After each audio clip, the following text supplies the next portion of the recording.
age were you when you got your first job? I was about 8. My parents owned the local grocery store, which was attached to the family home. And I used to work there every day after school and at weekends and during school holidays. My friends envied me. "Oh, you're so lucky living in a shop. I bet you get sweets whenever you like." I didn't.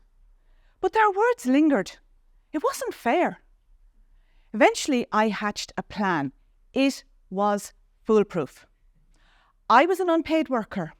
I should be getting compensation, which I would take in sweets. Call it payment in kind. My parents call it stealing. Before long, they discovered the empty sweet wrappers, and I was summoned to explain my actions. My heart was pumping as I stood before them, guilty yet defiant. I took a deep breath and spoke my truth. "I wasn't stealing, not really. I work in the shop all the time. It's not fair and I should be getting paid. The sweets were my wages." My words must have struck a chord, because from that day on, I got weekly pocket money.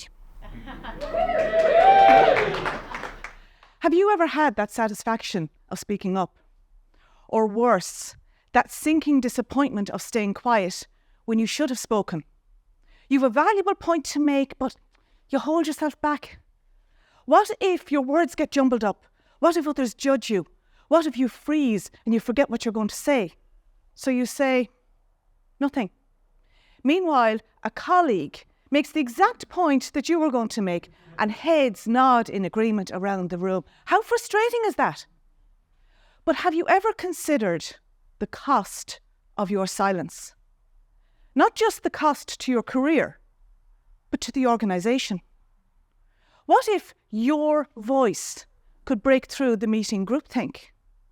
What if your suggestion was the key to unlocking a solution or avoiding a costly mistake? Silence is not always golden. But here's the good news.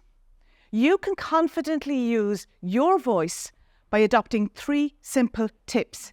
PSA. Plan, speak, acknowledge. Number 1, plan your impact. You've read the agenda before the meeting, but have you really? Read that agenda strategically. Identify topics where you can showcase your expertise. Set an intention to speak to those topics during the meeting. So far, so good, but how do you interject? That's where you need number 2, speak. Find your moment. Identify natural pauses during the meeting. Use body language like leaning forward slightly to indicate that you have a point to make.